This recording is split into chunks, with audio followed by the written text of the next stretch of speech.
How do you balance being vulnerable and still being seen as the expert? Do you want to unmute your line? Yeah, Good it's Jen. morning. Hi. So I work with vets, veterinary professionals, and dealing with things like depression and mental health issues and all that kind of stuff. And one of the things I am curious about your opinion, because it's something I struggle with balancing, is talking about my own struggles with depression with them, which, I mean, I still have to be on top of it or I still struggle with it. Yeah. And being vulnerable about the fact that this is not going away, I still deal with it, but also not negating my own expertise with it, I guess. Does that make sense? Yeah.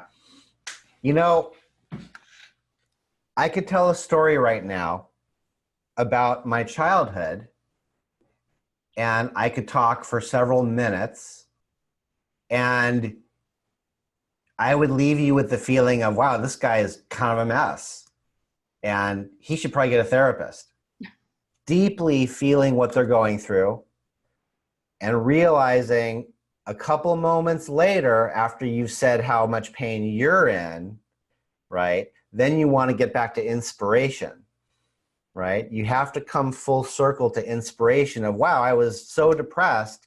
And, you know, there's nothing like the exercise I started doing and the food and the sleep. And it's like, what a gift it was for me to be that depressed. And that's what I have to offer the world, right? But you can go way down into the dumps of, I was so depressed, you know, I was eating too much, I was hooked on sugar, I was drinking, and I just cut all that out one day. I just woke up and didn't want to do it, you know, with a frown on your face. I mean, if you really went through any of that, show it. You know, people are in desperate need of depth in this world, desperate need to see something deep and then be inspired. That's right? a really great point. That I'm going to repeat that because repetition is learning. You can go as deep and far as you want as long as you come out with inspiration. Mm-hmm. And people really are dying for that depth. That's connection. They want to hear that vulnerability. So as long you can go as deep as you need to and come back out with it in inspiration.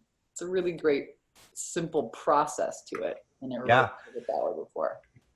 You know, to add a one-liner to that, it would be a post-it to have when you're working with clients. If you're in the sales cycle, just the words up, down, right? Why do we go to the movies? So we can go up, down, right? Right? We get taken down into the dumps and then we go up, and we want to have that wrapped up into a completion, right? You know, so you're talking to somebody about like, yeah, your program and it's so good and you're going to be so excited in life. And then you slow down and you say, you know, when I first started, I was really hurting. All right. And then after you do that a little while, you go back up and they get off the phone and they don't know what just happened other than they went through a movie.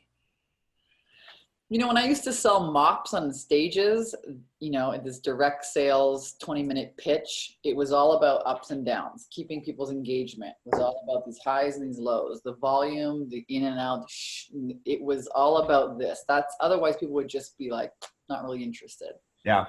So it's interesting, you know, keeping them, you know, people, you can tell people a bunch of things, but how you make them feel is what they're going to remember.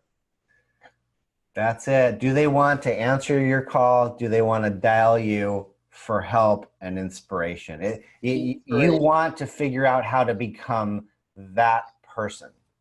And that happens through these depths, right? Showing them vulnerably where you were at and then having inspiration. I think that's a really great key. Yeah. I call it unbearable compassion. What the level of heartbreak I feel about people's pain, just that phrase has always happened for me. You know, like parents show up and they've lost a child, right?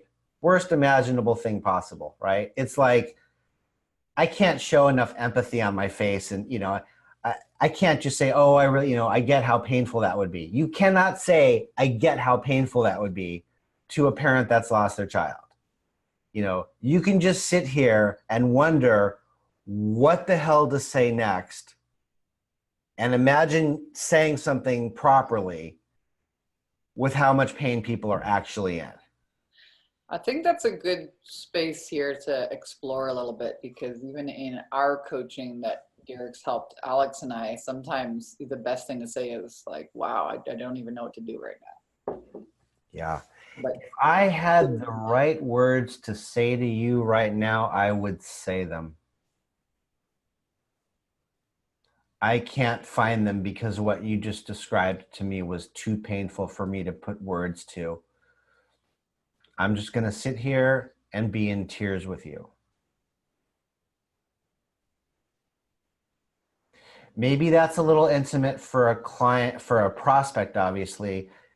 I don't know. If you've had a client for 4 months working with you on healing, that might not be too intimate. yeah, great. Is that helpful, Jenny? Yeah, super helpful. Sorry, I muted. The dogs were barking. Yes, thank you very much.